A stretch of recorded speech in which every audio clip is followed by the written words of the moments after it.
Mas, Reni, seguindo então, cara, uma coisa que eu queria que você me ajudasse aqui, passar um raio-x aí no tabuleiro de fato. Eu vou citando alguns atores envolvidos no conflito e a última informação que você tem sobre o interesse deles envolvidos diretamente nos desdobramentos da guerra, né? A começar pela dupla Turquia e Índia, né? A gente tem ouvido muito que se tornaram quase que mercados alternativos e lucrativos aí para a Rússia, que tem uma frase que eu adoro do ex-senador John McCain, falecido, que competiu com Obama em 2008, que ele falou que a Rússia basicamente é um posto de gasolina fingindo ser um país, né?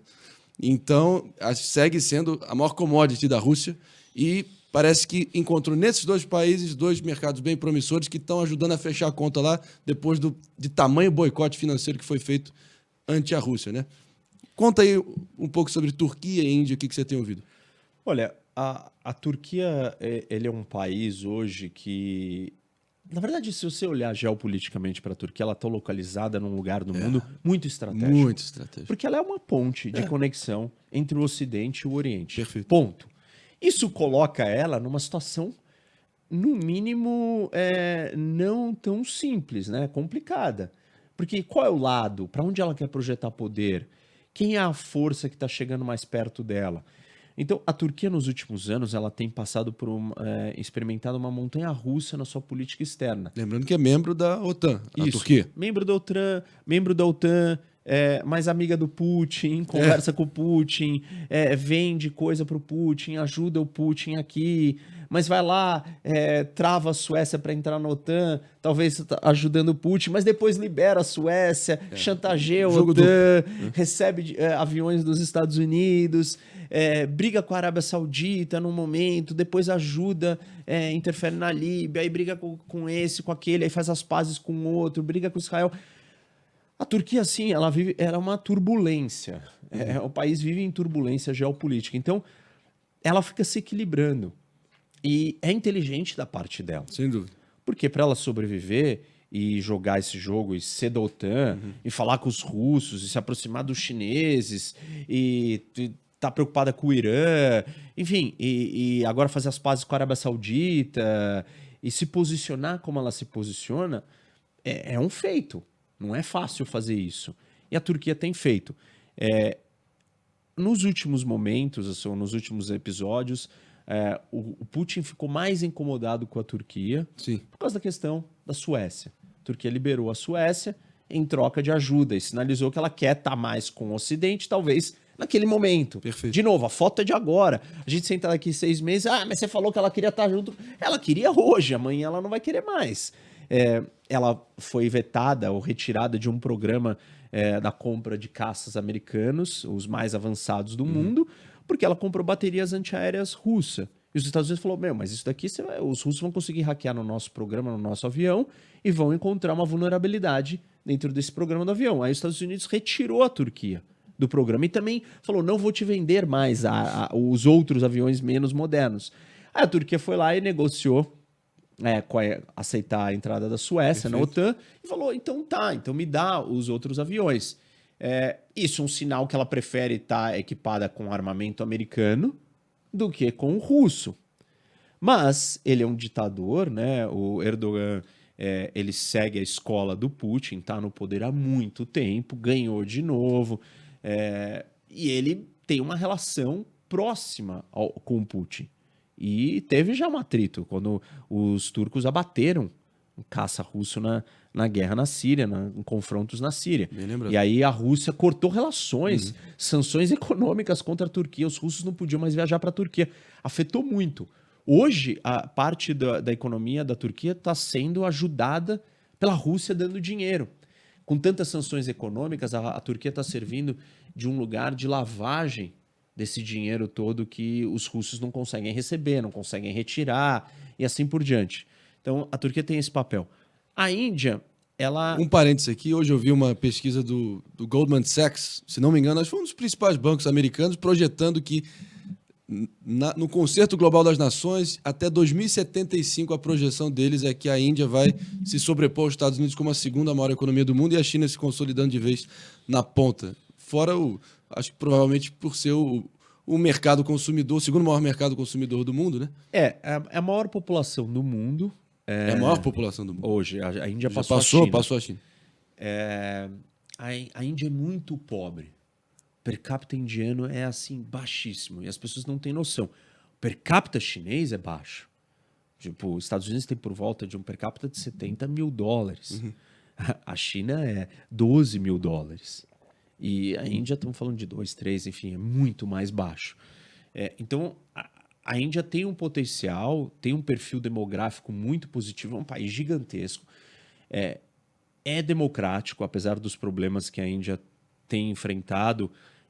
O Modi, ele é um cara nacionalista hindu, ele está provocando o surgimento, ele está reativando uma identidade nacional indiana com uma característica específica. Para quem não sabe ou não tem consciência disso, a Índia é um país que assim, tem centenas de idiomas diferentes, é um país muito diverso.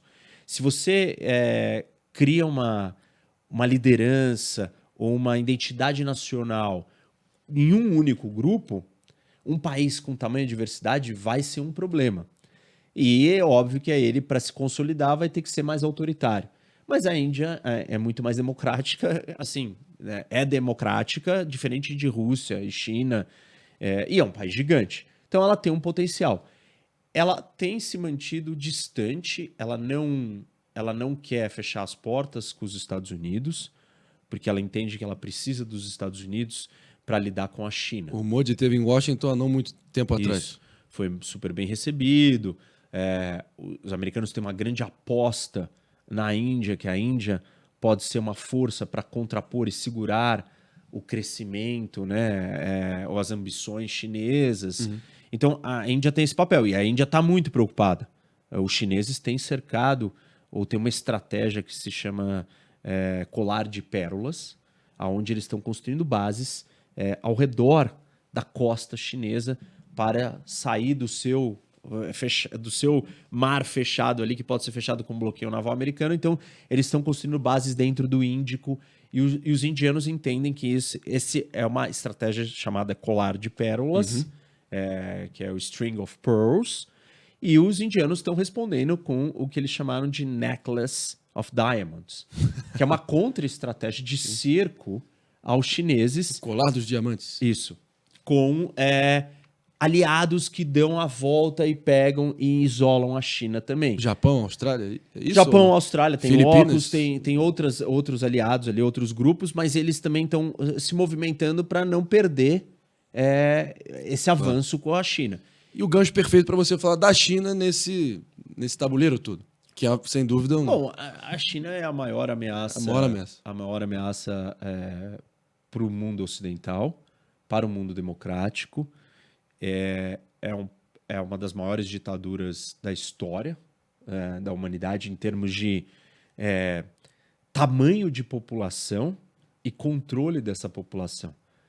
Tivemos regimes totalitários mais controladores? Talvez sim, mas não numa população desse tamanho. Não no auge do século XXI, com nível de liberdade individual, acesso à informação e conexão como nós temos hoje. Que o indivíduo ganhou um poder que ele não tinha por causa da internet, tecnologia, fluxo de informação. Então, a China continua a ser capaz de ter um controle de uma população tão grande com esse nível de tecnologia que nós temos, me faz entender que talvez nós estejamos lidando com a maior ditadura da história. E óbvio que, em algum momento, ela vai ter a sua ambição de ocupar e ser o líder do mundo. E isso é natural, isso é da competição dos países. Aí é indiferente. Os Estados Unidos não está tentando fazer isso, por que os Estados Unidos pode? Não, os Estados Unidos está tentando e faz isso, e todos os países que puderem vão tentar fazer isso. Isso é da natureza do sistema internacional, como a gente tem ele organizado. O ponto é que, óbvio, que por mais que a gente tenha um império dominante, né, ou um poder hegemônico, é melhor ter um poder hegemônico que seja democrático do que um que seja totalitário como a China.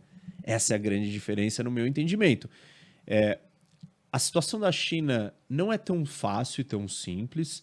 Ela não é um país em ascensão eterna, infinita, e que a curva dela de crescimento é só para cima. Isso não está mais acontecendo. Existe uma desaceleração econômica monstruosa na China acontecendo. O seu modelo econômico está chegando no seu ponto de saturação.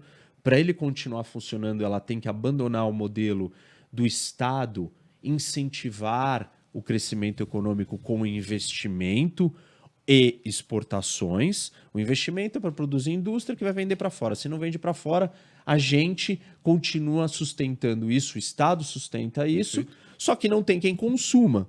E essa é a última crise que nós assistimos da crise imobiliária chinesa. Apartamentos e prédios gigantes vazios. Fantasmas, total. Fantasmas, porque não tem quem consome. Então, a China vai ter que deixar de ser uma economia com um modelo econômico que não foi nem os chineses que inventaram. Vários países na sua história se desenvolveram com esse modelo econômico. Inclusive o Brasil, na época da nossa ditadura militar, usou esse modelo econômico e cresceu muito. O Japão usou esse modelo econômico e outros países, a Alemanha usou esse modelo econômico. Só que tem um ajuste, uma troca do modelo num determinado momento, porque ele não é sustentável para sempre. E a China está chegando a essa saturação desse modelo. E essa troca de modelo não é fácil, porque vai envolver perda de poder do Partido Comunista Chinês. E o alinhamento do Xi com o Putin, especialmente naquela última reunião deles, que só faltava tocar uma música agorenta no fundo, né? Porque os dois trocando juras de amor, prometendo um alinhamento sem precedentes da relação dos dois países, e assim eles tentando formar um eixo para se contrapor definitivamente aos Estados Unidos e ao Ocidente. Qual foi, assim, a consequência mais nítida para você daquele encontro e daquelas declarações que foram tão simbólicas, né? Olha, essa era uma aliança que até então era impensada. Sim. E do tempo inteiro na Guerra Fria, em vários momentos da história, ninguém trabalhou com essa possibilidade. Claro, no começo, né, eram comunistas, existia essa possibilidade, mas a Rússia e a China, a União Soviética e a China entraram em confronto militar. E tinham problemas entre elas. Os Estados Unidos, o Nixon foi lá, o Kissinger chegou na China e falou: olha, nós queremos restabelecer relações com vocês. Enquanto tinha problemas com a União Soviética. Sem dúvida. E a China... Então, a Rússia e a China não pareciam que iriam se unir e se aliar.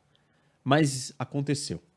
E esse é um grande marco da mudança do cenário do que nós temos. Se durante depois do 11 de setembro, nós vivemos, que é o começo do século XXI, 2001, nós temos um período de choque de civilizações, agora nós temos o mundo sendo dividido em blocos. E o grande bloco autoritário é a união dessas duas potências enormes autoritárias, China e Rússia. Onde que isso poderia dar problema? Na Ásia Central não tem acontecido. Ao contrário, a Rússia tem aceitado, a China tem sido cautelosa. Até gravei um vídeo recente sobre isso, expliquei como é que é a dinâmica ali da disputa, porque a China está crescendo. Agora, a Rússia está muito dependente da China. Você falou de o petróleo para a Turquia, para a Índia. A China é o grande comprador. O grande comprador. A China é o que sustenta a Rússia. E o Irã, grande comprador de material bélico, artilharia, drones, principalmente, né? O Irã está fornecendo drones para o Irã fornecendo drones para a Rússia. A Rússia forneceu já outros materiais, inclusive o programa nuclear iraniano veio da Rússia. Bem lembrado. Mas os drones agora estão vindo na direção contrária.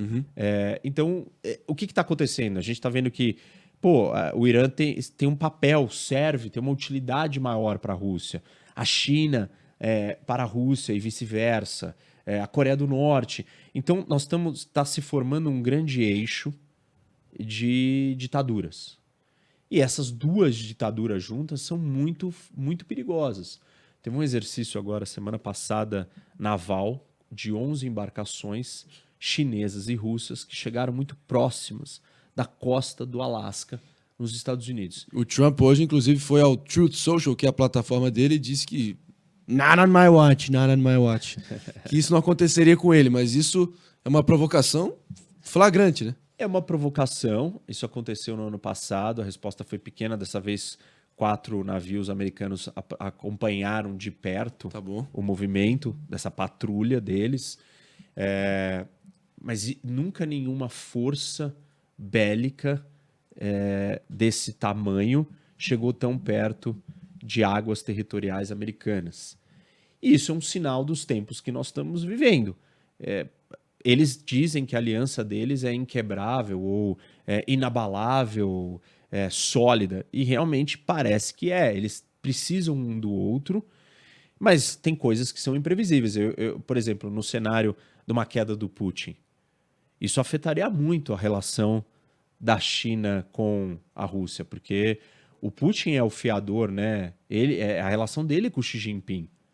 É um outro líder russo, isso vai ser abalado. Tem algum nome que já foi aventado ali nos corredores do Kremlin que seria o sucessor natural? Ou isso é... Não tem. Eles não dão nem margem para isso, né? Primeiro que não tem sucessor natural. Sim. Né? Ele não indicou que ele quer fazer isso. Internamente ele deve ter alguém. Não, ele não... Não deve dar nem margem para isso. Ele não dá margem porque ele sabe que se isso acontecer... O Medvedev ainda tá na jogada? Ou... Tá lá, mas ele não, Mas ainda não é ele a coadjuvante. figura. Não vai ser ele a figura. Dizem que pode vir alguém até mais beligerante e radical. O Prigozhin, acho Caramba. que ele é pior que o Putin. Sem dúvida. Só que assim, não é um cara esperado. É um cara que daria um golpe no Golpe, Putin. golpe. Então, é isso. A questão da Rússia e da China é um problema muito sério para os Estados Unidos e para o Ocidente. O problema é que o resto do Ocidente, o resto do mundo democrático, aí temos que incluir outros países que não são do Ocidente, o Japão, mas que é um país democrático, a Coreia do Sul, democrático, são países que estão preocupados com essa aliança, com essa mudança, com esse acirramento dessas tensões. O ápice desse confronto aí se dá na questão de Taiwan, talvez. Esse seja um momento que é um ponto decisivo para ver para onde a China vai e o que vai acontecer.